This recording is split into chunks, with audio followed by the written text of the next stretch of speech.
Kimberly. Welcome to the show. Hi, Keith. Thanks for having me. Yeah, good to have you here.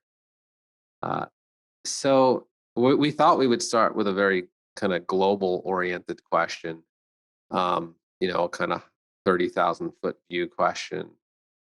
We're going to talk a lot today about sexuality and pleasure and women specifically, empowerment and a lot of those topics. But we thought a good place to start is to just really get your take and understanding on, at least in our culture in America specifically, like how we relate to pleasure and sexual pleasure, and just kind of like we start more on a cultural conversation of what you've learned in this field from all the time you've worked in it around culture and pleasure and some of the opportunities and hurdles in our culture around being able to take in sexual pleasure and be in a pleasure oriented body. So why don't we start there? Sure. It's a great question, and I'm sure we could probably wonder about this, all of us together. But, this country, and we're three white Americans talking, is founded on, people that are on the run. And we like to think of it as immigration, but it's really more like fugitives coming to find a different place. And there's sort of no stone unturned where Protestantism doesn't, and puritanical viewpoints of the body doesn't infiltrate. So this country, this colonized country, is built on the foundations of working harder, that our worth is based on our work. And the work maybe used to be something that was physical, tangible, that was like the work in the earth or the work to produce the fruits of your labor that you could actually touch. But then it became something else where there's a worker class, and then the worker agriculture class is relating to, in the industrial era. And so pleasure itself becomes kind of a charged word, like it's something we have to deserve. It's something we have to work for. It's the cherry on top of the sundae when we've done everything else.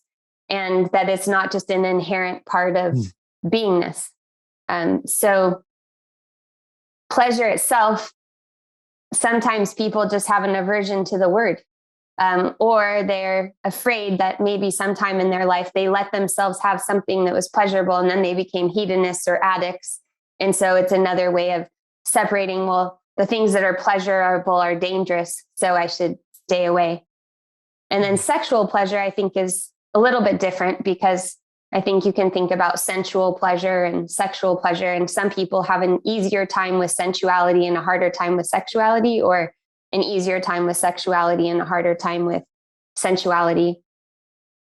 Sexual pleasure has so much to do with so many things that we then call sex. So, the practitioners listening, I think sexuality, I used to think it was the most overcoupled topic there was until COVID-19 happened, which I don't think there's anything more overcoupled than vaccines and COVID-19. But we might say sex and we might mean attachment or companionship. We might say sex and we might mean eroticism. We might say sex and we might mean pleasure. We might say sex and we might be talking about our body image. We bring so much to what we call sex or sexual pleasure, and we abstract it. So it's another thing that seems separate. It's like we view sexuality as a light switch that we turn on or off. Like, oh, now I'm being sexual and now I'm not. And I like to offer the dimmer switch alternative to that, that we're all sexual all the time because our beingness is born out of that life force energy.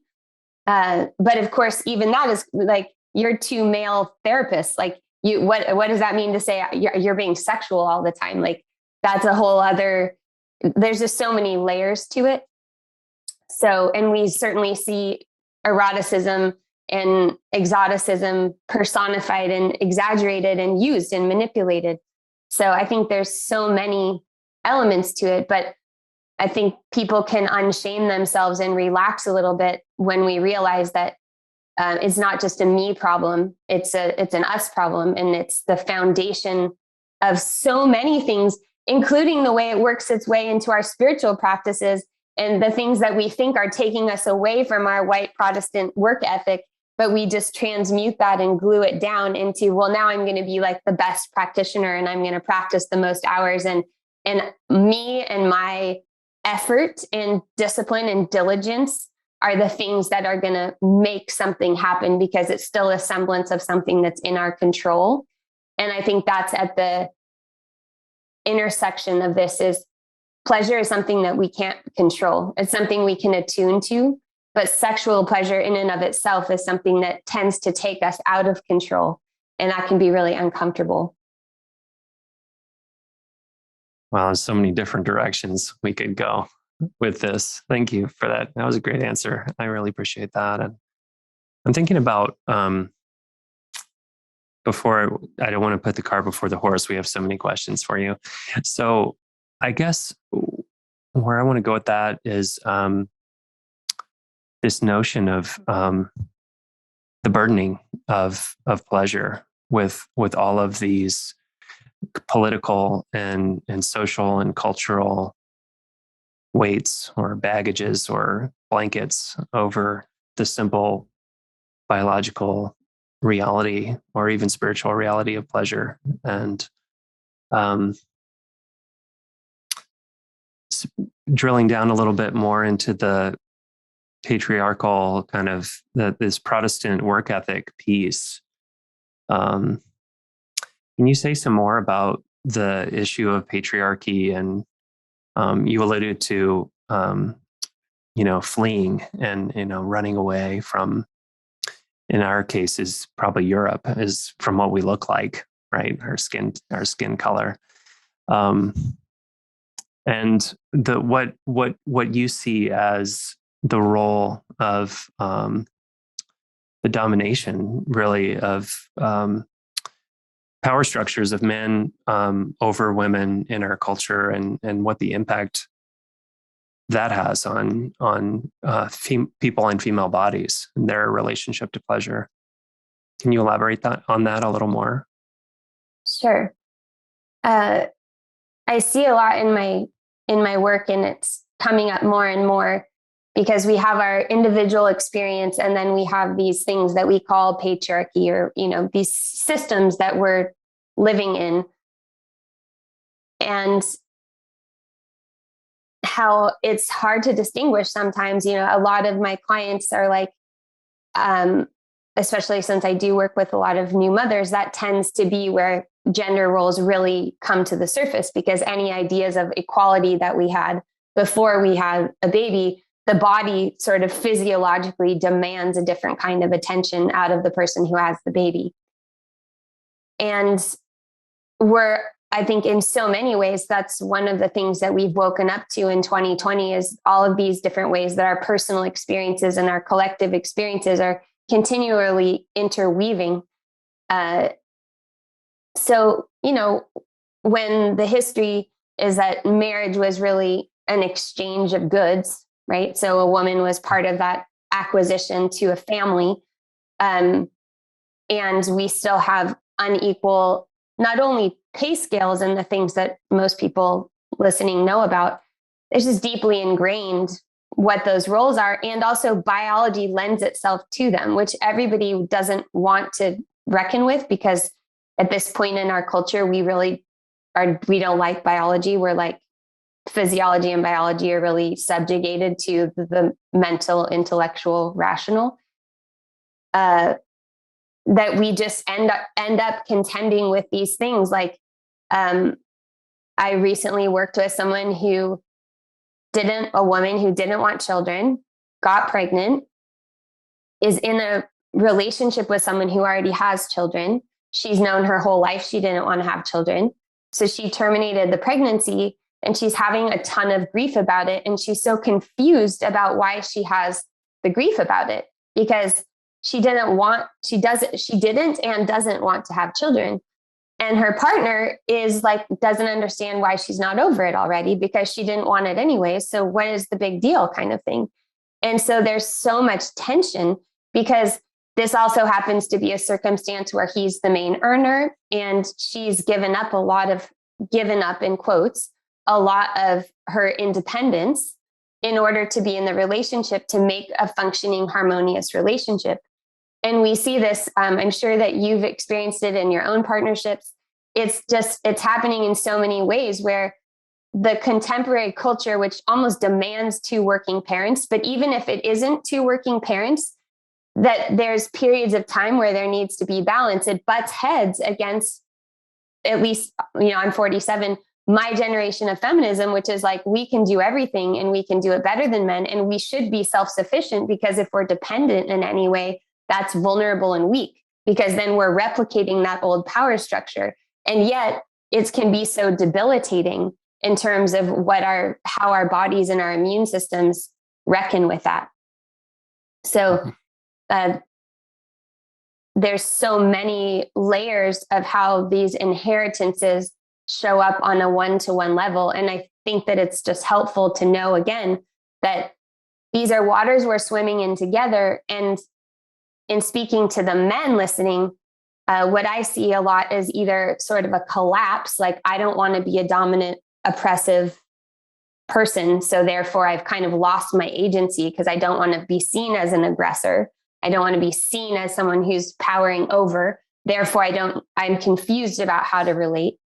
And also that, many white men have been sort of stand-ins for all oppression. And so there's also this whole other shame layer of how do I take responsibility, which I think, as a white-bodied person too, it's like, we're all reckoning with, how do I take responsibility for what's mine, and potentially the debt, the enculturated debt, and still have an amount of agency so that I can not just function in the world, but do it in a way that feels like it might have an inkling of reparative or restorative justice in it.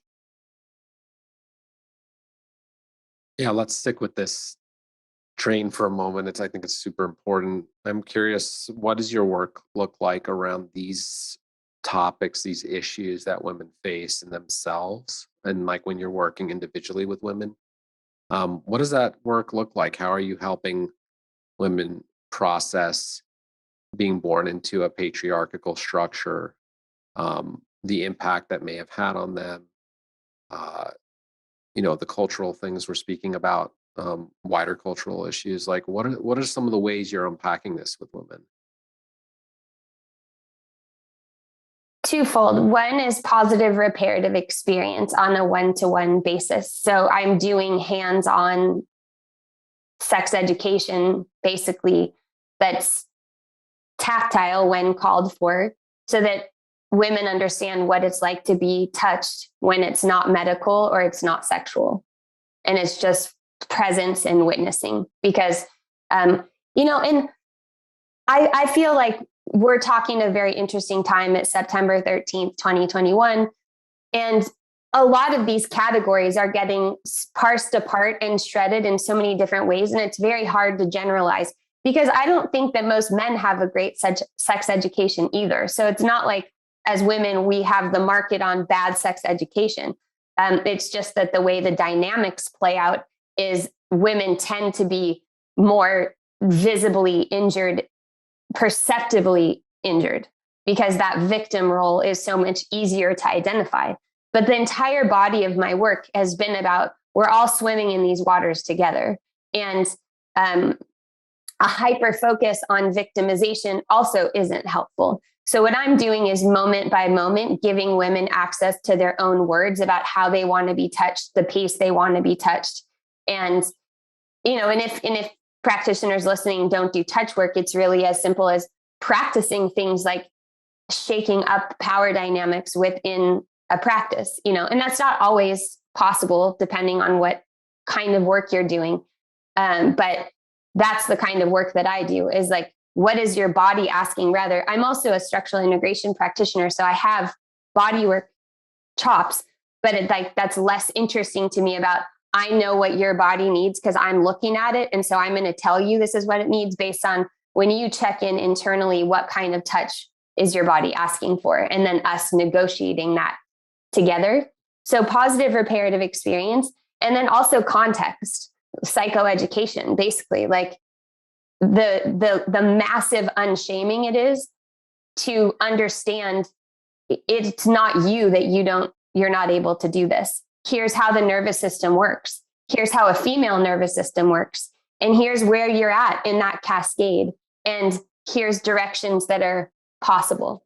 So doing a lot of orientation, same with postpartum work, like a lot of my work is just helping people understand, look, it's not you that's having a hard time. This is a hard time. And our culture has no cauldron for it. So that we are torn, the fabric is torn, and you can see the tears here. And so you feel depressed and you feel anxious, but it's not because you did something wrong. It's because you're not supported in these ways. And we're in cultural purgatory. So bad news is now you know that you don't have what you know you needed. And we're maybe a generation or two, hopefully, knock on wood, away from some level of restoration there. But what can we do from here? Because I feel like this conversation can easily turn into like poor women, poor victims. And I don't feel that way at all, which is why my work is really about this activating your inner jaguar. We need to liberate ourselves. The people who have power, and I have power and privilege in a lot of different ways, we're blind to it because we have it, because everything is in favor of those things. And so it's really, I feel that most people ask me, oh, should I bring my partner to session? And it's like, most of the time they don't need to once they figure out what they actually want. And it's usually repair is possible within that couple. It's pretty rare that the outcome is that something else is needed. It's like, no, we just actually, if we feminize sex, which means we put female pleasure as even a part of what a sexual encounter is about, without hyper specializing it, but just like, wow, because male genitalia is visible and female genitalia, part of it is invisible. If we start to value and validate the unseen and learn together, most of the time people are really willing to learn. It's just there's so much shame that's piled on of past traumas, past experiences, past rejections, projections, associations, that when we start to peel that away just to a primary sense of contact, a lot happens. Let's actually go into a little bit about a sexual encounter. And just, I think a lot of people have not challenged themselves to even look at their sexual encounter and like what's going on there and what is it, is it a positive experience for them? Is it consistently negative for them? Is there shame a lot there? Like, I wonder if you could just kind of paint a landscape of like the sexual encounter and how we would think about like what would be more of like sort of a growth oriented positive or I don't love the word positive, but just like a more of a wellness sexual encounter that's more health driven versus the sexual encounter that's just really maybe neurotic and has a lot of things that just are never being explored, and just kind of like how to think about a sexual encounter, especially as therapists working with clients and working with people that are, many of them have not processed their sexual encounter with someone yet. How do you frame that and talk about that? I love to talk about this with clinicians and practitioners, because the extent to which we're comfortable with our own sexuality and our fluency with vocabulary and talking through things, automatically things will start showing up in the office. So I have an example of this, which is I'm a sexological bodyworker, and I did a 6-month training in that. And a lot of the people who do that work are sex workers. And I had never really been in an environment with a lot of sex workers. So I came with my normal baggage that most people have about who a sex worker is and what they do, which was pretty much blown out of the water. And it was also extremely triggering for me because some of them had specialties that I never would have imagined. So like completely outside of my realm of imagination. And it was shocking and a little bit traumatizing, some of it. It was an extremely skillful training. So it was well held, and I was grateful to be able to be having these open dialogues. After I had this one experience where I had a cohort, and the other 4 people in my cohort, they were all sex workers. I was the only non-worker. And they were talking about how they would get paid to enact rape scenes. And I'm a survivor of sexual assault. And so the idea of that just really, like, I got really shaky. I froze. It was hard for me to talk about it. And when we talked that through, how it was a consensual experience and they were getting paid to do it, and there was an agreement about that in the power dynamic. And then I was also told that half of all people have rape fantasies, and that it's not fantasies themselves that are the problem. It's the way that it's the meaning we make out of the fantasy. It's the actions that we make out of the fantasy. The next day, I went to my office. This doesn't even seem real, but probably practitioners will understand because people do tend to come in trends into the office. My first male client told me for the first time ever that his first sexual experience was with a sex worker.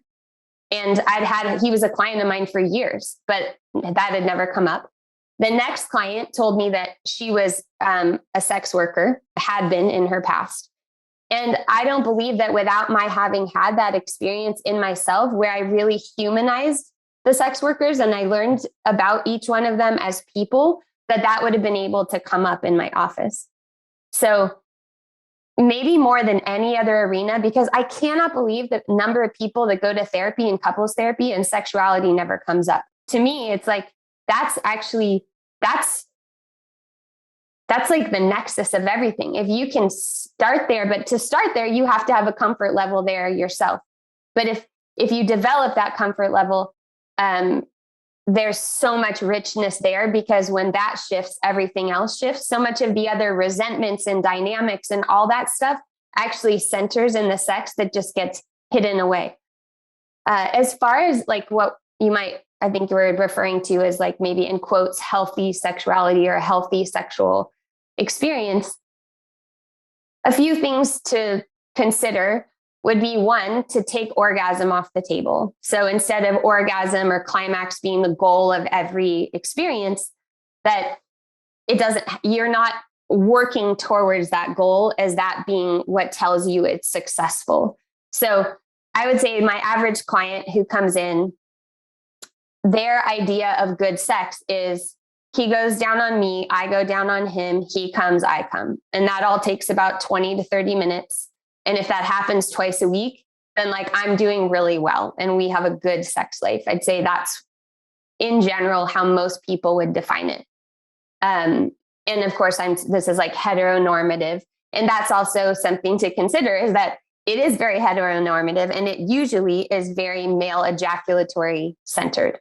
And there's not much common information about how vulvas work, how clitorises work, where they even are. Women have just as much erectile tissue as men, and you can see it, but it takes 45 minutes to full arousal, 35 to 45. Whereas for some men, some of the time, it takes 30 seconds or 2 minutes. So it's just very much more obvious. And, I call it like opening the buffet of sex. So having open conversations about like, what's interesting to you? What's interesting to you? What do you want to experiment with? What do I want to experiment with? And realizing that a lot of those desires are going to be informed by porn and by what we think we're supposed to want, because you don't see in porn people who really love each other having sex. You see people who are connecting in adrenalized arousal. And then even when you see women masturbating in porn, they're masturbating to a male arousal trajectory, which is a stair step, harder and faster, and then a steep hill and then a drop afterwards, like the stereotypical, like fall asleep, lose all your energy kind of thing. And honestly, I don't think any of this is wrong. It's just to realize that it's just so one flavored. And the reason why postpartum was so interesting is like it's just a radical shift, because before that we can kind of enact those patterns, and usually there might not be too much pain, and everyone might feel like they're satisfied in that. And then there's like at some point a radical shift where it's like, wow, what worked before is not working anymore, and now we have to find a new way to be together. And I think that a lot of people feel that they would like their sex to be more spiritual, or to be more holistic, or to be less one flavored. Like I'd say that's most people's complaint, is they feel like they're in a rut or a routine, and they would like more variation on both sides, or many sides. So to me, a healthy sexual encounter involves satiation. It involves knowing what's enough. It involves attuned touch. You know, I'm not seeing tons of clients right now, so I don't have my 100% finger on this pulse. But I would venture to say that a year and a half into a global pandemic, most people are wanting a lot more holding than maybe prior to that, because things feel so unsettled, so unsafe. And so there's a need for like containment and just a connection that's outside of flipping that switch. Because I think people feel guilty too in their relationships, like, oh, we should be having more sex, or, you know, our relationship maybe isn't that good if we're not having enough sex. And I think it's worth it to check in and realize that we're animals, and we're animals responding to global movements in animals, and that there will be ebbs and flows with how that creativity and eroticism and connection shapes itself. Curious about something you just said about the pandemic and kind of how people evaluate the health of their partnership. And it brings up for me the question of changes over the span of a relationship in terms of desire and sexuality and sexual expression. And how do you, I'm sure you have a different, intervention or way of working with it with every partnership that you work with. But over the course of specifically longer term partnerships, do you have recommendations that you keep finding yourself going back to over and over of how to keep a couple engaged in one another in that way? Yes. One of them is this very simple analogy that if I'm in a relationship with someone and I'm the color red and they're the color blue and the relationship becomes purple, do you still know who the red and the blue is outside of the purple? And especially pandemic times, where a lot of people ended up spending way more time together. If they have children, their children are in the house. And there doesn't seem to feel like, who am I outside of purple anymore? Is like, I try to help people get back to what would some small thing be where you feel a sense of, and we could call it polarization, or we could just call it like individuation. The other thing that is just such a valuable tool is the 3-minute game, which is a tool Betty Martin uses, who she founded the Wheel of Consent. And, the quick and dirty summary is knowing there's in this framework, there's 4 quadrants. One is giving and receiving, and one is taking and allowing. And in any interaction, we're doing one of those dynamics. The problem is we don't often know what we're doing. So the first thing is to know who is giving what to whom. And we don't like these questions because we like to believe that everything's mutual all the time. That if it was good, that it would just be, we would feel like we were giving and receiving all the time. And sometimes that happens, but generally we've just gotten into habits that have repeated themselves that are based on really funny things. Like I worked with somebody one time, and after a year of the relationship, she was like, I just really don't like how he kisses. And like, he just like sticking his tongue in my mouth all the time, like too early and this and that. And so finally, when she got up the nerve to tell him that, he said, oh, I thought you liked that. And they traced it back to like one time when he was kissing her that way, she said, oh my God, I love that. And so he just thought, oh, she loves that all the time. And that's how she wants it all the time. And then it just got ingrained. And so they were both relieved to find out neither of them were like really into that at that time. And that's just so normal. Things like that happen all the time in both directions. So the 3-minute game is really simple. It goes like this. There's questions that you ask, and if it's giving and receiving, and I want something from you, I ask you, like, will you put your hand on my cheek and use the pads of your fingers to go from my eyebrow down to my chin for 3 minutes. That means that I'm the receiver and you're the giver. And then you can say, that's like lame. I don't want to do that, but I will, I'm willing to put my hand at the back of your head. And then I can say, well, I didn't want the head. I don't want my head. I wanted my face. Let's start over. Will you put both your hands on my abdomen? Or will you just sit here and can we breathe together for 3 minutes? 3 minutes, you could do 2 minutes, but 3 minutes is like, if someone says, hey, will you give me a back rub? You're like, oh, Jesus, again, because the back rub never ends. You just want more and more, right? And so if you're like tired and you're like, oh, I don't really want to do it. But if someone says like, hey, could you rub my shoulders for 3 minutes? You'd be like, yeah, I could probably do that for 3 minutes. So it gives you a boundary. Like, I'm asking this for this amount of time. And then if I said for you to do that and you put your hand on my face and then all of a sudden your finger's in my ear, I would say to you like, hey, I didn't want your finger in my ear. Like, could you go back to my face? And we just have a real time negotiation about who this is for. It's not for you. Now in the taking and the allowing, I'm asking you, it looks like I'm the giver, but I'm taking. So I'm touching you. Like I would say like, hey, can I make circles on your chest with the palms of my hands for 3 minutes? I'm doing that because I want to do it, because that feels good to me. I'm using you for my pleasure, but I'm asking you. So you have the chance to say, no, I don't really want to experiment with that, but I will do this. And so, it kind of sounds maybe not sexy or maybe like a little like over processy, but in fact, I don't find that at all. I find it to be extremely clarifying. And you'd be so surprised how hard it is for most of us to even identify what we want to ask for and to think outside of the things that we're trained to ask for. And it also gives us a sense of limits, how we could say, yes, I want this, but I don't want that. Or that felt good at first, but it's not feeling good anymore. And just practicing communicating rather than thinking that what good sex is you just kind of read the other person's body language and then you're supposed to be like, a tantric master. And frankly, some of the worst sex I've had is with people who consider themselves good at sex. It's so annoying. It's like they're doing their little tricks and their little, like they went to their class. And so now they're doing the circle stroke and you're just like, are we even here? Like, what are we doing? Like, we didn't even talk about this. You're just like the vulva master or whatever.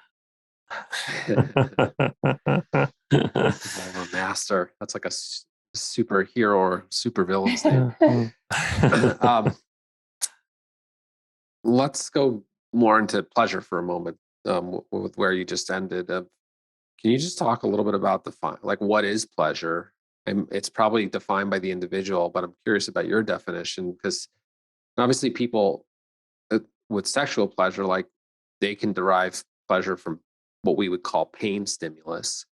And so I'm just curious, like how you even talk about what is pleasure, and what do you really see as like the role of pleasure in a person's life? Like why should we open to more pleasure, right? Like what's that going to do for us? And can we end up chasing pleasure? So just maybe kind of go down the rabbit hole a little of how you talk about pleasure. To me, it's like moment to moment attunement to what's happening. I was a yoga practitioner for a long time, and I kind of trained myself out of how to feel pleasure. I just was indifferent or neutral. Like someone say, does that feel good? It's like, well, it feels like this, but I'm not supposed to like it or dislike it. I'm supposed to be equanimous, right? So in order for me to really renegotiate some of my traumas, I really had to learn how to decide if I liked something or didn't like it. Do you like this? Do you want more of it? Or do you not like it? And it doesn't mean I wasn't having good sex at the time. It was just pleasure is something that is available to us all the time. And with that puritanical inheritance together with now what we see as like a huge cultural crossroads, it can be really hard to convince ourselves that it's okay to feel pleasure, especially when we know how many people are suffering and in pain. To me, pleasure is not something that anesthetizes you or makes you it's actually really bothering me. A lot of what I see in the white wellness space of quote unquote feminine empowerment and embodiment, it feels very out of sync with what's happening right now. Like there's a lot of people that are posing, doing like sexual, meaning, your stereotypical like striptease kind of thing, as if that's countercultural or counter patriarchy. And to me, it looks just like a kind of an immature expression of what full feminine empowerment would look like. And, maybe what that means to the person who's making it and the person who's willing to be seen in that way can have a myriad of meanings. So, but I'm just noticing a trend in general where I'm like, well, it can be pleasure for pleasure's sake. Ultimately, I would hope that it's making us not only more whole internally, so that we have a fuller sense of who we are in this world, and we're not spending so much time imagining how we're seen or evaluating how we're seen, but we're spending more time inhabiting ourselves and not second guessing ourselves, not second guessing external perceptions. So a general comfort level in your own skin. But to me, it's also just moment to moment attunement of the marvel of being alive. Yeah, in whatever times. You said this word attunement a few times, Kimberly, which gets me thinking a lot of like, is to receive pleasure, like, is there a prerequisite of being present? Or like, when we talk about like trauma and dissociation and then like a presence spectrum and being able to like actually be in the moment and witness the sensation, like, do you pair those together where like in order to really receive pleasure, you kind of have to be present in that moment? Yes. And I think sometimes the pleasure brings you into presence. Mm-hmm. So, if you're walking by some flowers, like in my neighborhood, there's some star jasmine, and you notice and you stop to smell them. The pleasure of that smell, I find that pleasurable, also will bring you into presence. But for sure, if there's no one home, there's no one to feel the pleasure. Mm-hmm. So I would say it's both, because once like pleasure is part of being human and part of, our sensory input. But if the body has been a really challenging place to be, which it has been for many people, then that can be more challenging. But the feeling of sensory input can be a thing that brings you back to that. When you find things that do feel good, right? For some people, it's like, well, nothing really feels good. And then it's like, okay, well, what feels less bad? And finding a way to orient. And then, a huge principle in the work that I do, which is primarily helping people renegotiate sexual boundary violations and gynecological trauma, medical gynecological surgeries, that kind of thing, birth trauma, is that until you can feel something that feels good, it's not even wise to go into the pit of the things that didn't go well, because you just end up spinning down and pushing them deeper into the system. So it's actually a prerequisite for even being able to genuinely be present with the intensity of something that caused rupture. Yeah. Mm-hmm. Do you find like that you meet clients that like sort of their claim to fame is I'm great at pleasure, but they're actually very dissociated a lot when you meet them, or not necessarily? That doesn't tend to be my usual client, but I can say that I've worked with a lot of people coming out of the orgasmic meditation community that were bypassing a lot along the way to that practice. And I particularly have benefited a lot from that practice. I really wasn't in the community, so I don't have a comment on that. But I think there's a lot of benefits, especially for monogamous married couples like that. I would add that to the toolkit with Wheel of Consent, of a practice that can be really powerful. But so for people who don't know, it's a clitoral stroking practice. It's 12 minutes. There's, boundaried touch to it. There's no penetration. And it does many of the same things as the 3-minute game. Is like teaches you to communicate, exactly what's happening. So your threat system isn't it might still be going off because other things might be happening, but at least you know what the context of the relationship and the dynamic is. I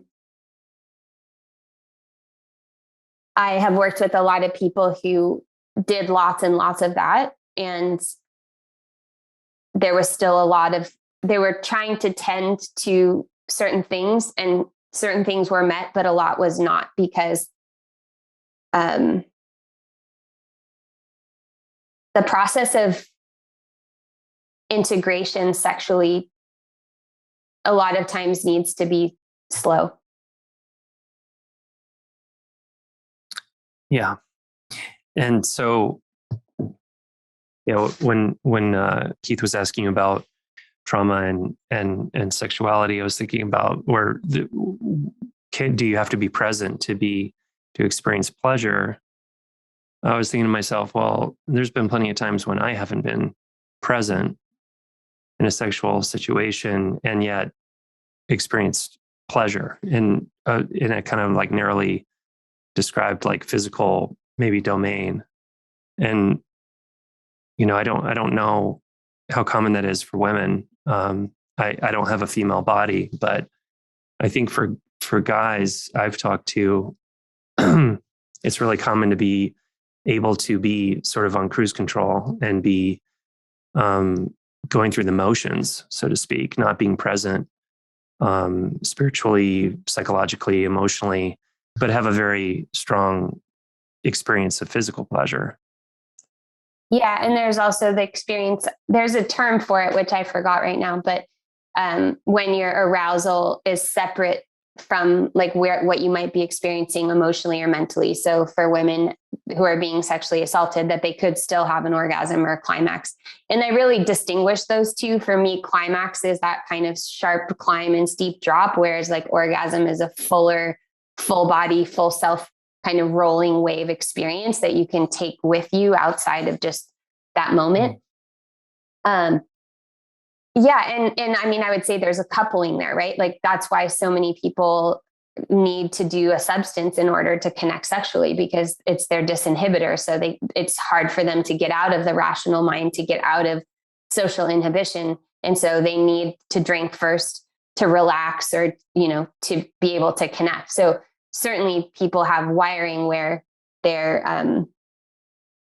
disconnecting in order to feel pleasure. Mm-hmm. And I'm not saying that's wrong. I'm just right. saying that some people want to have something different at some point, that they come to an end point with that. I think that happens a lot sexually with parenting too, is because a lot of people party together, then they get pregnant. Then the person who's pregnant stops drinking. The other person may or may not stop drinking. They have the baby, or whatever, smoking weed, whatever the thing is. They have the baby. Then usually the person who's nursing and stuff still isn't drinking, also doesn't have the energy to party or check out or whatever. And then the partner still has that as a coping mechanism. And then sexually, it gets more and more separate, because it's unappealing for most people to have sexual encounters with someone who's in a different state than they are. And men are used to using sex as stress relief, and they come to their partner wanting that stress relief. And no one wants to feel like the stress relieving object. So, I think if that's associated with pleasure, that's, again, we're talking about different hormonal circuitry. We're talking about like hot versus warm sex, one that's really intertwined with stress hormones, and one that's more intertwined with sex hormones, or, more of oxytocin based connection. And I think both are important. It's just for the healing potential of sex, if that's what someone's interested in, usually people feel like more creative and more present in their life if they have access to a range of those things. Mm-hmm. That makes sense. I'm wondering if and this perspective might be out of date, but I'm curious what you think about it. And obviously we're inside of a gender binary conversation here, so taking that with a grain of salt. I wonder if men are more prone to kind of automating sexual behavior from an evolutionary standpoint, where If the goal on the biological or the genetic level, the sperm level, is to spread my genes as far and wide as possible, then it might not even necessarily be all that beneficial to that end for me to be that present in a sexual encounter. If the mission is to, bag as many ladies as possible, so to speak, in a more biological sense. And on the flip side, I wonder if female sexual responses are set up to be more discerning in terms of what the quality is of the genetic material that you're choosing to connect your genes to. I don't know. Maybe this is a very out of date perspective. I'm curious your thoughts about that. I'm fascinated by evolutionary biology, but honestly, I don't really know that much about it. I haven't studied it, and I haven't really gone down much of the sex at dawn rabbit hole. So I don't know if I'm the best person to comment on it. But I do feel that the majority of people are not totally satisfied with their sex lives and feel confused about how to communicate that. And I feel that a lot of women, especially maybe millennials and younger, have adopted a sort of male version of sexuality to view that as empowered. So the kind of love him and leave him, don't get attached. And I have just as many people that talk to me that say their husband doesn't want, or their male partner doesn't want as much sex as they do, as the reverse. So this stereotype that women are the gatekeepers and men wants it all the time and they're not giving it, to me, that is outdated. That's not what I see. And I think that's related to what we touched on earlier, of this just role confusion. Some of it is, yes, programming from porn that messes with a male arousal cycle and needs an escalation of intensity and threat in order to feel something. But a lot of it is just who's breadwinning, who's in charge, who's protecting the cave, who's in the cave. And again, we have these ideas in our brain of what we want, and then we have what our physiology and our body wants. So I think whether or not we're programmed that way, there's still so much room for growth for people to get what they want, because there's infinite possibilities of creativity of how to include those things within whatever dynamic you are. And maybe, Will, what you're talking about is more about partner selection than it is what happens within a partnership, which seem to be kind of different of how people are scanning for what's safe within interactions. But the tools in my book, the wheel of consent, these kinds of things, to me, that's how we build a new kind of relationship where we're not expecting someone else to be able to read our nervous system. There's a lot of women out there that are just hoping to find the right lover who's going to show them how their body works. It's much more threatening to think about looking at your own body and figuring out how your own pleasure circuitry works, and then the burden of having to communicate that. And a lot of women feel very overburdened with having to continually communicate what they don't want. And yet they're not really tuned into what they do want to lead a person in that direction. So I think there's still a lot of room, even if our biology is suggesting or leading us somewhere else. And it seems that people are much more generally open to having these conversations. Yeah. Well, what do you want to highlight about your work and people getting in touch with you, or your books? I know you have a couple. What do you want to highlight about your work so people can just know more about you? Oh, well, the foundation of my work is embodiment and how we can learn to love each other more and love each other better, and to become more human and become more humane, because I feel like being human is actually a verb. So my hope is that we learn a new language together, and that this latest book, Call of the Wild, offers a language that I hope transcends some of these gender binaries only insofar as instead of associating men as perpetrators and men as bad and women as usually victims, so women are good, and then relating as in this way, that I'm hoping that the animal language of hunter and hunted starts to settle in so we can have more nuanced conversations. Because if we walk in the world with flight and freeze energy, then normally that polarizes. And the way nervous systems work is we end up with imbalanced fight energy. And so my work is, this book, I think, is relevant for anyone. And a lot of men who've read it have said they got a lot out of it too, is that the default patterning that is programmed, not just as individuals, but also biologically, and then also culturally, that it's okay for men to feel angry, but not so okay for them to feel sad or to feel overwhelmed. And it's okay for women to be sad or overwhelmed, but not so okay for them to be angry, that we both have access to that full spectrum, and understanding that those nervous system predispositions that then become emotions are also determining how we see the world. So our physiology, which is, everyone listening, polyvagal theory 101, but like our state is determining what we see in the information we retrieve. And as we can see right now, I think this is one of the most polarized times we've ever lived in. My book began as an outgrowth of the Me Too movement. And what are we going to do with this mass unshaming when the structures haven't changed, but people have been pulled out of them? And now it's like, okay, only nervous systems that are completely out of balance can only see one point of view, right? That's how we're getting these fundamentalist extremes that are dovetailing back to each other. So my hope is that we have a common language so that we can continue to be humans together, and we can continue talking to each other so that we can have the kind of relationships and sex that we want, that's mutually beneficial for everyone. And I'm a single mom, and I raised my daughter by myself since she was 9 months old.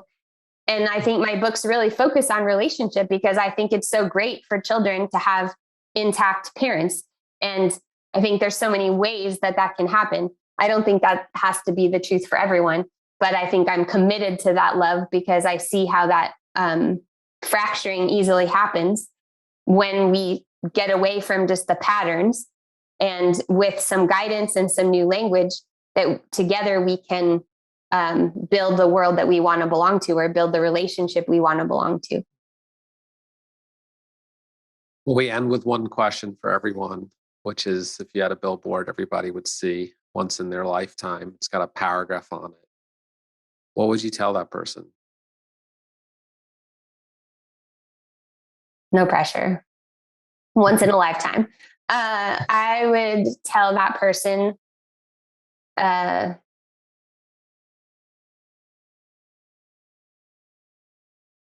mobilize your privilege.